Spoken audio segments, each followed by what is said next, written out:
ఆశ్చర్యం కలిగించే విషయాలు ఇవన్నీ. ఈయన అంటాడు, భవిష్యత్తులో కూడా రాజధానిని ఎవరు మార్చకుండా చట్టం తెస్తున్నామని చంద్రబాబు నాయుడు చెప్తా ఉన్నాడు.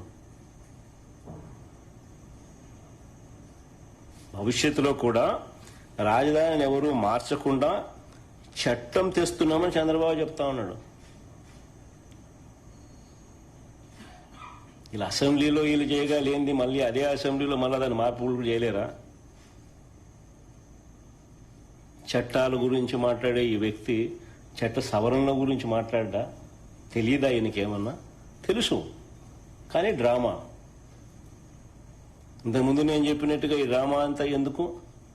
తన అవినీతిని కప్పిపుచ్చుకునేందుకు డ్రామా.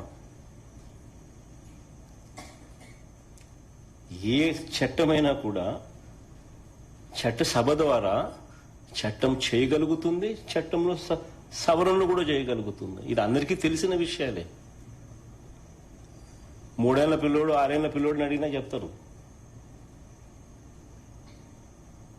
కానీ చంద్రబాబు నాయుడు ఏదో కొత్తగా ప్రజలకు తెలియనట్టుగా, దాన్ని పక్కదోవ పట్టించేట్టుగా, దాన్ని ఏదో విప్లవాత్మకంగా తీసుకొని వస్తానట్టుగా ఓ బిల్డప్, దానికి ఒక కథ, ఎందుకు అదంతా చేస్తా ఉన్నాడంటే తన అవినీతి నుంచి టాపిక్ డైవర్ట్ చేసింది. నేను సూటిగా చంద్రబాబుని అడుగుతా ఉన్నాను, 2014 నుంచి ఇప్పటి వరకు 12 ఏళ్ల కాలంగా, 2014 నుంచి ఇప్పటి వరకు, అంటే దాదాపు ఆయన 5 ఏళ్ళు, మళ్ళీ మధ్యలో మా 5 ఏళ్ళు, మళ్ళా ఇప్పుడు 2 ఏళ్ళు, దాదాపుగా 12 ఏళ్ళు కాలంలో మనస్ఫూర్తిగా చంద్రబాబు నాయుడు అడుగుతా ఉన్నా, నువ్వు ఈ ప్రాంతంలో ఉన్నావా అని అడుగుతా ఉన్నా. మనస్ఫూర్తిగా ఇక్కడ కాపురం పెట్టావా అని అడుగుతా ఉన్నా. ఇప్పటికీ కూడా మీ కుటుంబాలన్నీ ఎక్కడున్నాయని అడుగుతా ఉన్నా.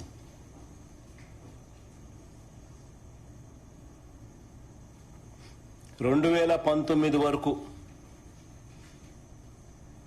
హైదరాబాదుకు షటిల్ సర్వీస్, 2019 వరకు కూడా ఒక పక్క ఆయన ముఖ్యమంత్రిగా ఉంటూ మరోవైపున హైదరాబాదుకు షటిల్ సర్వీస్. ప్రతిపక్ష నాయకుడిగా ఎన్నికల వరకు వీళ్ళ అడ్రస్ అంతా హైదరాబాదే.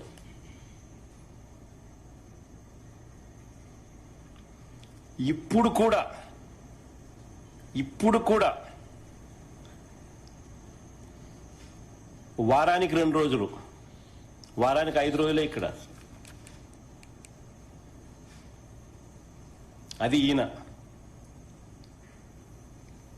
ఈయన పవన్ కళ్యాణ్, ఈయన కొడుకు అయితే ఏదైనా కానీ దుమ్మెత్తిపోయాలి అసెంబ్లీలో దుమ్మెత్తిపోయాలి అనే ఒక ఆరాటంతో మమ్మల్ని తిడతారు తప్ప, మేము అడిగే ప్రతి ప్రశ్న వాస్తవంగా లోతైన ప్రశ్నలు, ప్రతి ఒక్కరూ ఆలోచన చేయదగ్గ ప్రశ్నలు.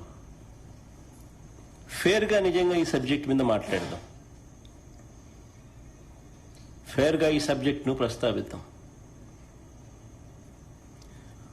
వైఎస్ఆర్సీపీ ఈ ప్రాంతానికే కాదు, రాష్ట్రంలో ఏ ప్రాంతానికి అప్పుడు, ఇప్పుడు, ఎప్పుడు వ్యతిరేకం కాదు అనే విషయం స్పష్టంగా మరొక్కసారి చెప్తా ఉన్నా.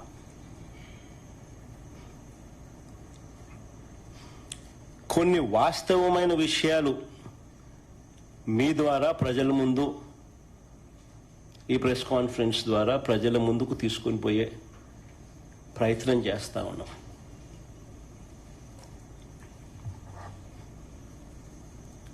చంద్రబాబు నాయుడు గారు చెప్పిన లెక్కల ప్రకారమే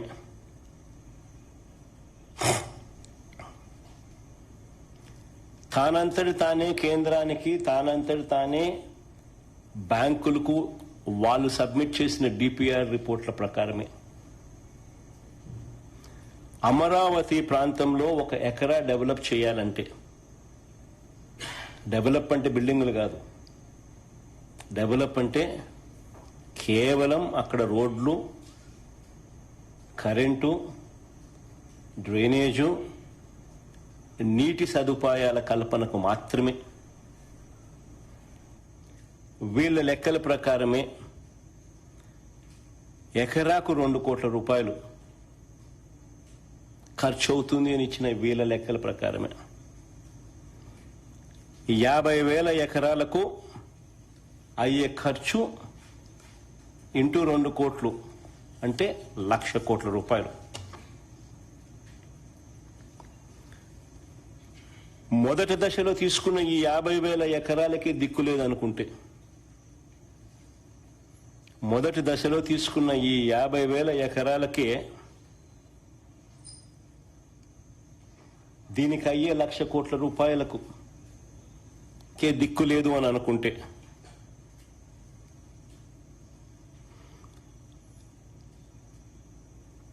బేసిక్ ఇన్ఫ్రాస్ట్రక్చర్కు మాత్రమే నేను చెప్తా ఉన్నా. ఈ 50,000 ఎకరాలలో బేసిక్ ఇన్ఫ్రాస్ట్రక్చర్ మాత్రమే, రోడ్లు, డ్రైనేజీలు, కరెంటు, నీళ్లు, ఇటువంటి బేసిక్ ఇన్ఫ్రాస్ట్రక్చర్కి అయ్యే ఖర్చే ఎకరాకు 2 కోట్ల చొప్పున 1,00,000 కోట్ల రూపాయలకు దిక్కులేదనుకుంటే, రెండో దశలో మరో 50,000 ఎకరాలు తీసుకుంటానని చెప్తా ఉన్నాడు. అందులో సుమారు 20,000 ఎకరాలకు ఇప్పటికే నోటిఫికేషన్ కూడా ఇచ్చేశాడు.